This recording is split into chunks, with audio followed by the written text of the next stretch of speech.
नमस्कार, मैं हूं मृत्युंजय कुमार झा और अगले आधे घंटे के दौरान आप हमसे कमोडिटी मार्केट से जुड़ा हुआ कोई भी सवाल पूछ सकते हैं और जान सकते हैं कि आपके लिए कहां पर कमाई के मौके हैं।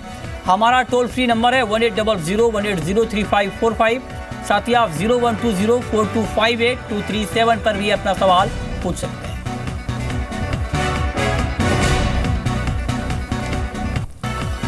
और आज आपके सवालों के जवाब देंगे अजय बहेती, मुंबई से हमारे साथ जुड़े हैं, और साथ ही हमारे साथ हैं nprasad.in के CEO एन प्रसाद बेंगलुरु से। आप दोनों मेहमानों का बहुत बहुत स्वागत है कार्यक्रम में।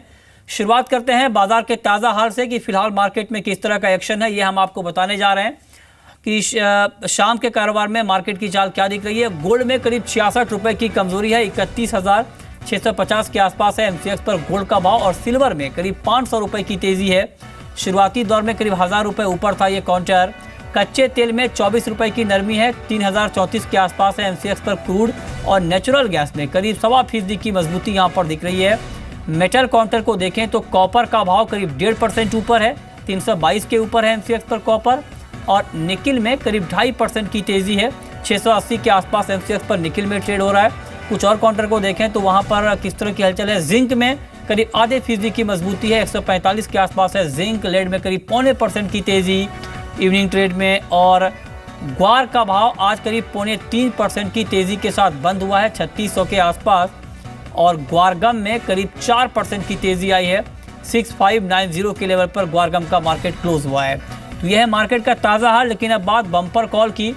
पहली कॉल है आज मोतीलाल ओसवाल कमोडिटी की क्रूड, जहां पे 3060 के स्तर पर बिकवाली गिरा है। 2990 के भाव का टारगेट होगा और 3110 के स्तर पर आप स्टॉप लॉस लगा सकते हैं। दूसरी महत्वपूर्ण कॉल आज की, जहां पर आप कमाई कर सकते हैं, मुनाफा कमा सकते हैं आप इंट्राडे में, शाम के कारोबार में। निकिल और यहाँ पे 670 के स्तर पर बाइंग की राय दी गई है, 685 का टारगेट होगा, 660 के स्तर पर आप स्टॉप लॉस लगा सकते हैं। तीसरी कॉल है आज की, जहां पर आप ट्रेड कर पाएंगे, कारोबार कर पाएंगे गोल्ड। और एन प्रसाद का मानना है कि 31,800 के स्तर पर आप बेचिए, 31,400 का टारगेट होगा। कुछ महत्वपूर्ण कॉल है जहां पर आप ट्रेड कर सकते हैं, मार्केट में ट्रेड करिए, लेकिन स्टॉप लॉस जरूर लगाइए। चलिए आगे बढ़ते हैं, शुरू करते हैं सवाल जवाब का सिलसिला। हमारे साथ अंकित हैं दिल्ली से, चांदी के ऊपर इनका सवाल है, पूछिए।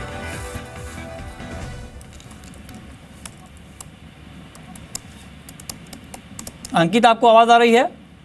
हाँ जी सर, मैंने 46,900 रुपये पे 5 लॉट चांदी के बेचे हुए, क्या करें सर?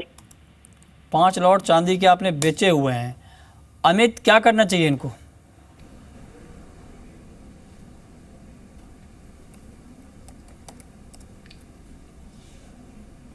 अमित, क्या राय होगी आपकी? सिल्वर देखिए, मेरी तो राय यही है कि इनको बिल्कुल शॉर्ट साइड, इनको बिल्कुल शॉर्ट साइड नहीं रहना चाहिए। मार्केट ने ऑलरेडी एक 47,500 के ऊपर एक अच्छा ब्रेकआउट दे दिया है, तो मुझे लगता है जब तक 47,500 के ऊपर भाव टिका हुआ है, बिल्कुल शॉर्ट में नहीं रहे। अगर एक इंट्राडे में डिप मिले तो शॉर्ट से निकल जाए बिल्कुल। ठीक है। एन प्रसाद, आपका कमेंट बुलियन मार्केट के ऊपर क्या होने वाला है? देखिए, बुलियन मार्केट में एक रुक आया है। सिल्वर बहुत ज़्यादा तेज़ है, गोल्ड एक कंसोलिडेटिव करेक्शन का मोड पे है। जैसे मैं देख रहा हूँ सिल्वर में अभी तेज़ी, जो कैश अप रैली जो हो रहा है, तो सिल्वर में मोमेंटम ज़्यादा है, गोल्ड से ज़्यादा मोमेंटम है। तो सिल्वर में बिल्कुल शॉर्ट नहीं रहना चाहिए, जो भी डिप्स मिलता है कवर करना चाहिए। मेरे को लग रहा है अगले आने वाले थोड़ी दिन में इंटरनेशनल में $25 को छुएगा और इंडिया में 54,000 की टारगेट्स लग रहा है। लगभग हम इसका व्यू से जनवरी से लेके चल रहे हैं, 50-60% की अप्रिसिएशन मिला। चलिए, आपको रोकना चाहूंगा, इस वक्त एक बड़ी खबर आ रही है। अगले RBI गवर्नर अरविंद पनगड़िया हो सकते हैं इस वक्त की सबसे बड़ी खबर। और PM मोदी आज रात विदेश दौरे से लौट रहे हैं, इसके बाद इसका ऐलान हो सकता है। दावेदारों में पनगड़िया सबसे आगे हैं।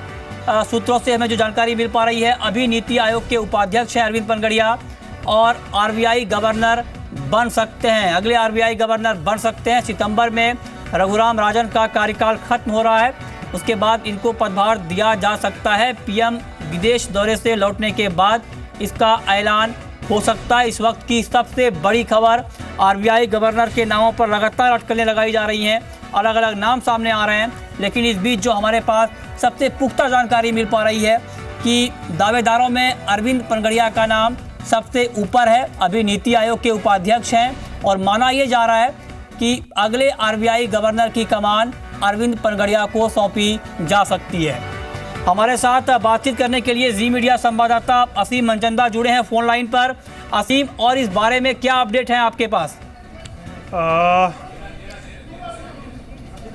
असीम, क्या आप मुझे सुन पा रहे हैं? जी असीम, आपकी आवाज आ रही है, बताएं आरबीआई गवर्नर को लेकर आपके पास और क्या अपडेट है? देखिए, वित्त मंत्रालय के सोर्सेज जो हमें बता रहे हैं कि अरविंद पनगड़िया जो है टॉप कंटेंडर है। अभी तक उनके नाम को लेकर के किसी भी तरह की कोई कंट्रोवर्सी नहीं है और वो टॉप कंटेंडर जो है वो उसके लिए हो सकते हैं। उनके नाम के लिए सारी जो चीज़ें हैं वो फाइनलाइज जो है लगभग हो चुकी हैं। इंतजार है सिर्फ जो प्रधानमंत्री नरेंद्र मोदी के विदेश दौरे से वापस लौटने का है, वो आज रात को लौट आएंगे और 1 से 2 दिन के अंदर इसके ऊपर कुछ ऐलान जो है वो किया जा सकता है। टॉप कंटेंडर वो है, हालांकि कई और नाम जो है वो भी शॉर्ट लिस्ट किए गए थे उसके लिए, लेकिन फिलहाल अभी ये जो हमें सूत्र को जानकारी मिल रही है कि अरविंद पनगड़िया जो है अभी इसके लिए टॉप कंटेंडर है आरबीआई गवर्नर के नाम।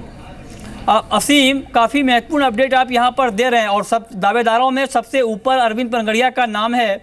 क्या आप बता पाएंगे कुछ और लोग कौन कौन शामिल हैं दावेदारों में जिनके नाम यहाँ पर शामिल हैं? कौन कौन ऐसे लोग हैं? देखिए, जब शॉर्टलिस्ट एक पैनल जो है वो बनाया गया था शॉर्टलिस्टिंग के लिए, तो 5 नाम जो है वो निकल करके सामने आए थे, जिसमें अजित पटेल का नाम है, राकेश मोहन का नाम है और ये अरविंद पनगड़िया का नाम एक सरप्राइज के तौर पर जो है इसमें एंट्री इसमें ली गई है इसकी। तो ये कह सकते हैं कि क्योंकि अभी तक ये नॉन कॉन्ट्रोवर्शियल जो है पूरी तरह से है और इसको देखते हुए जो इनके नाम को लेकर के सबसे ज़्यादा इकोनॉमिस्ट हैं तो इनको नाम को लेकर के सबसे ज़्यादा वो चल रहा है अभी फिलहाल। तो हो सकता है कि इनके नाम की घोषणा जो है 1 से 2 दिन के अंदर जो है वो कर दी जाए। जी, आप कह रहे हैं कि 1 से 2 दिन के अंदर नाम की घोषणा हो सकती है। आपको बता दें कि अरविंद पनगड़िया जाने माने इकोनॉमिस्ट हैं और कोलंबिया यूनिवर्सिटी में प्रोफेसर रह चुके हैं। इससे पहले एडीबी बैंक के चीफ इकोनॉमिस्ट थे, तो एक बड़े इकोनॉमिस्ट हैं अरविंद पनगड़िया। और इसीलिए जो बात यहाँ पर असीम कह रहे हैं कि एक सरप्राइज नाम के तौर पर अरविंद पनगड़िया का नाम सामने आया है। असीम, क्या आपको ये भी जानकारी मिल पा रही है, हालांकि आज पीएम विदेश दौरे से वापस आप आ रहे हैं और आपने कहा कि 1-2 दिन में इसका ऐलान हो सकता है, तो क्या ये माना जाए कि अब इसमें कोई संदेह नहीं है, लगभग पनगड़िया के नाम पर मुहर लग चुकी है? देखिए, जो रघुराम राजन का कार्यकाल जो है सितंबर में जो है वो ख़त्म हो रहा है और स्पेसिफिकली जो वित्त मंत्रालय की तरफ से कहा गया था कि जुलाई के मिड ऑफ द जुलाई के लिए एक नाम जो है वो फाइनल कर लिया जाएगा। तो एक नाम जो है वो फाइनल जो है वित्त मंत्रालय की तरफ से कर लिया गया है। इस नाम को फिलहाल अभी मंजूरी जो है वो चाहिए। ये चाहते हैं कि जो प्रधानमंत्री नरेंद्र मोदी हैं वो खुद इसके नाम की जो है घोषणा करें। प्रधानमंत्री नरेंद्र मोदी आज रात को अपने दौरे से अफ्रीका दौरे से जो है वापस लौट रहे हैं, तो उसके बाद ही इसके नाम पर अंतिम मोहर जो है वो लग सकती है।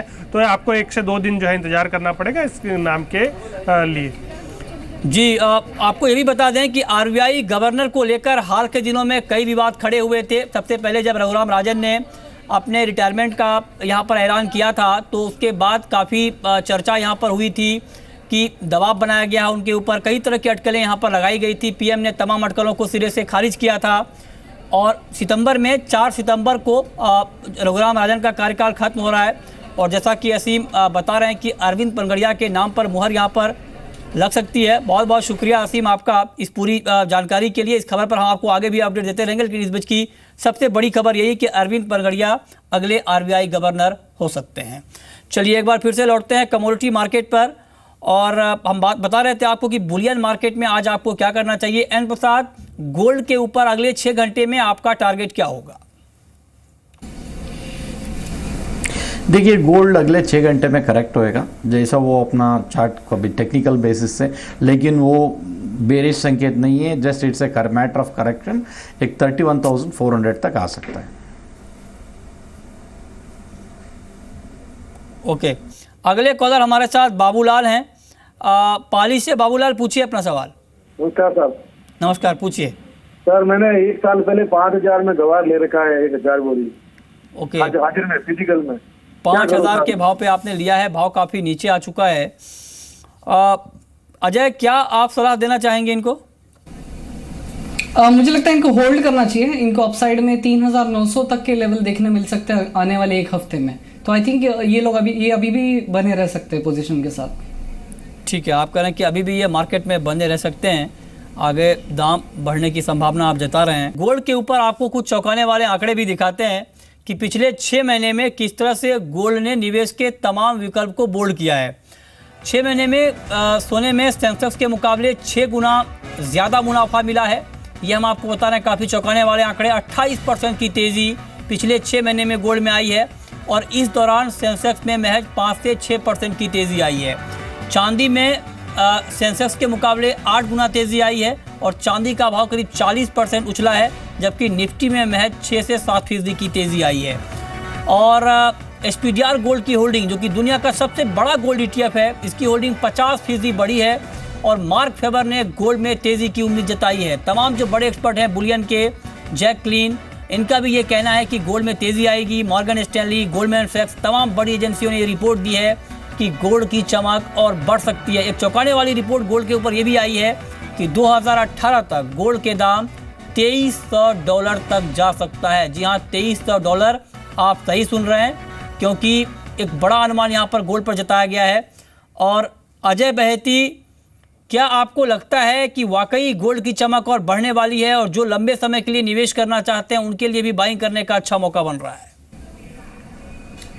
देखिए, जैसा कि आपने कहा कि गोल्ड में जो तेज़ी है वो अभी भी बरकरार है, अभी भी कोई इंटरप्शन नहीं है। मुझे लगता है MCX में अभी भी 32,800 से 33,000 तक का लेवल पॉसिबल है short to medium term perspective. रही बात एक लॉन्ग टर्म इन्वेस्टमेंट की, तो मुझे लगता है कि अब एक प्रॉफिट बुकिंग के लिए वेट करें, क्योंकि रिस्क रिवॉर्ड यहाँ से फेवरेबल नहीं होगा। अगर यहाँ से डिप मिलती है 31,000 की तरफ, तब लॉन्ग टर्म के हिसाब से बिल्कुल सोच सकते हैं। ठीक है। एन प्रसाद, लॉन्ग टर्म के लिए आप क्या व्यू देख रहे हैं गोल्ड में? कई लोग जो गोल्ड खरीदना चाहते हैं वो ये पूछ रहे हैं कि क्या अभी गोल्ड में खरीदारी कर लेनी चाहिए या रुकना चाहिए? आप उनको क्या सलाह देंगे? देखिए, लॉन्ग टर्म बायर्स के लिए कभी भी any time gold is a good buy in this year. हमने आपका चैनल पे दोहरा रहा है, जनवरी 1 का हमारा शो भी देखा तो I told this year gold will be the best performer.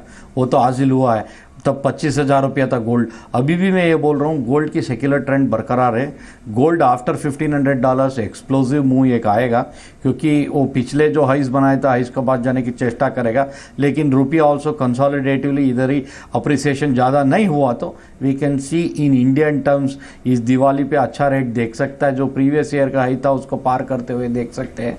तो इस माहौल में गोल्ड जब भी डिप्स मिलता है, थोड़ा बहुत करेक्शंस मिलता है, तब लेना चाहिए। अगले आने वाले 10-15 दिन में इतना एक्सप्लोजिव मूवमेंट नहीं रहेगा, थोड़ा नीचे की तरफ ही रहेगा, क्योंकि जॉब का डाटा वगैरह अच्छा आया है और ब्रेक्सिट का फियर भी थोड़ा थोड़ा कम हो रहा है।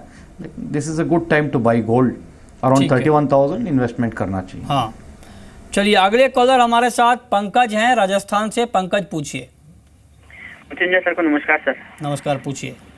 मृत्युंजय सर, आज इंटरडे में 48,600 का जो हाई बनाए हैं, जो यार कॉमिक्स का जो हाई बना है सर, वो कट सकता है क्या? उसके ऊपर निकल सकती है सिल्वर? अजय बहेती, क्या कहेंगे? 48,600 का जो इंट्राडे हाई है सिल्वर का, क्या इस हाई को मार्केट क्रॉस कर सकता है? अगर देखिए, जो 48,600 का जो हाई है, ये काफ़ी क्रूशियल रेजिस्टेंस है टेक्निकली अगर हम देखें तो। इनफैक्ट आज के सेशन में तो मुझे नहीं लगता कि 48,600 कूदा पाएगा बाजार, लेकिन अगर ये कूदा पाता है तो आप एक बड़े रैली की उम्मीद कर सकते हैं। अदरवाइज मुझे लगता है एक रेंज बाउंड कारोबारी रहेगा, लेकिन 48,500-600 का लेवल दोबारा से रीटेस्ट जरूर हो सकता है। ठीक है। नेक्स्ट कॉलर हमारे साथ राजेंद्र हैं अलीगढ़ से। पूछिए राजेंद्र। हेलो जी, पूछें। ये सरसों का फ्यूचर क्या है भाई साहब जुलाई में? मस्टर्ड का फ्यूचर आप जानना चाहते हैं, क्या कहेंगे आप अजय? RM सीड, अगर एडिबल ऑयल कॉम्प्लेक्स की बात करें तो मुझे लगता है RM सीड में ही सबसे ज़्यादा अच्छी तेज़ी है और सबसे अच्छी स्ट्रेंथ है। तो मुझे लगता है अभी भी तेज़ी बरकरार है इसमें। अगर हम थोड़े 10 से 15 दिन के पर्सपेक्टिव से बात करें तो मुझे लगता है RM सीड का भाव 5,050 तक भी आ सकता है। तो जो भी डिप मिले बाय करके चले, बिल्कुल 4,800 की तरफ डिप मिले तो बिल्कुल लॉन्ग करके चलना चाहिए। ओके, मेटल काउंटर पर आपका कमेंट क्या होगा? एन प्रसाद, आज मेटल में भी अच्छी तेज़ी आई है, क्या करना चाहिए आज मेटल में? देखिए, वर्ल्ड का जो डाटा कल जो निकल के आया फ्राइडे, उसके मुताबिक थोड़ा इकोनॉमिक रिकवरी आ रहा है और चाइना भी मार्केट स्टेबल है। इसका मतलब मेरे को बेस पेटर्स में जो लास्ट वीक के है वो करेक्शन लग रहा था, इस वीक में फिर से वापस तेजी रिज्यूम करना चाहिए। ठीक है। पवन है अगले कॉलर हमारे साथ यूपी से मेंथा पर इनका सवाल है, पूछिए पवन। भाई साहब ऐसा है कि हमारी फिर से 40 रुपए की बाई पड़ी हुई है और 2 लॉट पड़ी हुई है। अब इसका नीचे का एसएल क्या लगा दें साहब? उस दिन आपने कही 880 हो जाएगा, मगर नीचे का एसएल नहीं बताया। तो साहब नीचे का एसएल, ठीक है, आज नीचे का एसएल ही आपको बताया जाएगा। मार्केट कहाँ जाएगा ये आपको नहीं बताया जाएगा, नीचे का एसएल बताया जाएगा। अजय बहेती, क्या लगाना चाहिए इनको नीचे में स्टॉप लॉस? अगर बिल्कुल एक शॉर्ट टर्म पर्सपेक्टिव से देखें तो 820 लेवल के नीचे बिल्कुल एक एसएल मेंटेन करके चलिए। ओवरऑल मुझे लगता है कि मेंथा एक रेंज बाउंड टाइप ऑफ एक कंसोलिडेशन चल रहा है। नीचे में 820 का सपोर्ट है, अपसाइड में 860 880 का रेजिस्टेंस है। तो मुझे लगता है कंसोलिडेशन कंटिन्यू रहेगा। आप स्टॉप मेंटेन करना चाहे तो 820 के नीचे बिल्कुल मेंटेन कीजिए। तो 820 के नीचे आपको एसएल लगाना है, कहीं लिख के रख लीजिए आप, ताकि दोबारा आप ये कंप्लेन ना करें कि आपको एसएल हम नहीं बताते हैं हमारे एक्सपर्ट। 820 के नीचे आपको मेंथा में स्टॉप लॉस लगाना है। राकेश है अगले कॉलर हमारे साथ दिल्ली से। राकेश पूछिए। नमस्कार सर। नमस्कार, पूछिए सर। पिछले आपने 6 महीने की रिपोर्ट बता दी, अगले 6 महीने में क्या गोल्ड में क्या लग रहा है? 6 महीने में गोल्ड में क्या लग रहा है? हाँ जी, चलिए ये भी आपको बता देते हैं। प्रसाद, 6 महीने में आपको गोल्ड में क्या लग रहा है? देखिए, इंटरनेशनल में $1,600 और इंडिया में 36,000 आने वाले 6 महीने में हासिल होएगा। ठीक है। एग्री मार्केट में अजय बहेती, जीरे के ऊपर आपका कमेंट क्या होगा? क्योंकि जीरे में जिस तरह से तेज़ी आई है हाल के दिनों में, क्या आपको लगता है कि अब 20,000 का लेवल बहुत दूर नहीं है? बिल्कुल पॉसिबल है। मुझे लगता है कि जो जीरा में जो तेज़ी है वो बरकरार है। जीरा एक one of the agree commodity है जहां हमने तेज़ी अच्छी देखी है और सस्टेनेबल भी है। 19,000 का भाव ऑलरेडी क्रॉस कर चुका है। नेक्स्ट शॉर्ट टर्म टारगेट हमारा 19,500 का रहेगा। अगर वो कुदाने के बाद 20,000 का लेवल बिल्कुल दूर नहीं है। मुझे लगता है तेज़ी बिल्कुल जारी रहेगी। ठीक है, अगले कॉलर हमारे साथ सूर्या गुप्ता हैं आगरा से। पूछिए Gupta ji. Good evening sir. Good evening, पूछिए सर। ये सिल्वर में क्या करेक्शन देखने को मिल सकता है सर? दीपावली पे क्या भाव हो जाएगी सिल्वर? दीपावली तक चांदी का भाव एन प्रसाद क्या हो सकता है? देखिए, दीपावली तक हमने चांदी का भाव पहले ही 50,000 का ऊपर रहेगा करके अनुमान लगाया था। अभी उसको थोड़ा रिवाइज करते हुए 52 और 54,000 का बीच में एक रहने का उम्मीद है। ये पिछले 3 या 4 दीपावली से ज़्यादा का प्राइस मिलेगा इस बार, क्योंकि पिछले 3 या 4 दीपावली कंटिन्यूसली 43 और 49 का बीच में ट्रेड हो रहा था। मेरे को लग रहा है इस दीपावली में पिछले 3-4 साल से मुकाबले 52 to 54,000 का प्राइस रहना चाहिए। ठीक है, और आपको और एक महत्वपूर्ण खबर बता रहे हैं। केंद्रीय कंज्यूमर अफेयर्स मंत्री रामविलास पासवान ने कहा है कि दालों के दाम 1 से 2 महीने में कम हो जाएंगे और अच्छे मानसून की वजह से सरकार को उम्मीद है कि इस बार दालों का उत्पादन करीब 2 करोड़ टन रह सकता है। पासवान ने कहा कि अगले महीने से मोजाम्बिक से दालों का इंपोर्ट शुरू हो जाएगा, जिसके बाद दालों के दाम कम होंगे। पासवान ने कहा कि दालों के दामों को लेकर cabinet committee on economic affairs ने एक कमेटी बनाने का ऐलान किया है जो दालों को लेकर सुझाव देगी। पासवान ने कहा कि सरकार ने 20 लाख टन बफर स्टॉक बनाने का ऐलान किया है। फिलहाल 8 लाख टन बफर स्टॉक बनाने की योजना थी, इसको बढ़ाकर 20 लाख टन किया गया है। आज दाल की बढ़ती कीमतों को लेकर वित्त मंत्री अरुण जेटली ने रामविलास पासवान, वेंकैया नायडू, राधा मोहन सिंह और निर्मला सीतारमण सहित कई आला अधिकारियों के साथ समीक्षा बैठक की। तो एक महत्वपूर्ण अपडेट, और खास करके चने को लेकर कुछ महत्वपूर्ण बातें रामविलास पासवान ने कही हैं। रामविलास पासवान ने कहा है कि जमाखोरी की वजह से चने दाल के दाम बढ़े हैं और 45 दिन से ज़्यादा इंपोर्टेड दालें बंदरगाहों पर होल्ड नहीं रह सकती हैं। ये बात भी साफ तौर पर खाद्य मंत्री ने कही है। इम्पोर्टेंट निर्णय ये लिया गया है कि जो हमारा बफर स्टॉक पहले 1.5 लाख टन था, 1.5 लाख टन से बढ़ा करके 8 लाख टन किया गया और अब हमारे डिपार्टमेंट के रिकमेंडेशन के ऊपर में उसको 20 लाख टन कर दिया गया है। जी, तो आपने सुना खाद्य मंत्री को। और अगले कॉलर अब हमारे साथ सुधीर जुड़े हैं पंजाब से। सीपीओ पर इनका सवाल है, पूछिए सुधीर।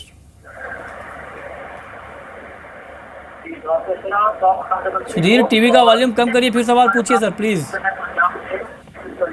लगता है इन तक आवाज नहीं पहुंच पा रही है। सीपीओ के ऊपर क्या कमेंट है आपका अजय बहेती? सीपीओ एक शॉर्ट टर्म करेक्शन जो सीपीओ में चल रहा है वो अभी भी कंटिन्यू है। तो मुझे लगता है एक हफ्ते के पर्सपेक्टिव से दबाव बना रहेगा। डाउन साइड में 485 से 475 तक के जोन के टारगेट्स हम देख सकते हैं, लेकिन उससे ज़्यादा नीचे सीपीओ का प्राइस नहीं लगता है फिलहाल। चलिए अब वक्त है रैपिड फायर राउंड का।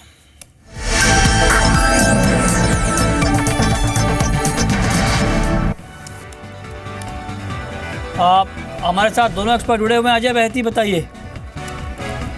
पहली कॉल आज क्रूड सेल की रहेगी 3060 के लेवल पे बिकवाली करे, 3110 का स्टॉप रहेगा, डाउन साइड टारगेट 2990 का रहेगा। ओके, एन प्रसाद आपकी कॉल। मेरा कॉल होगा cell gold 31,800 purely intraday basis, 32,030 का स्टॉप लॉस है और 31,400 to 500 का टारगेट है। आपकी आखिरी कॉल अजय बहती। दूसरी कॉल बेस मेटल में निकल पे रहेगी, 670 के स्तर पे बाय करके चले, 660 का स्टॉप रहना चाहिए, अपसाइड में 685 से 690 तक का लेवल देख सकते हैं। बहुत बहुत शुक्रिया अजय बहती आपका और एन प्रसाद आपका भी हमसे जुड़ने के लिए और बताने के लिए।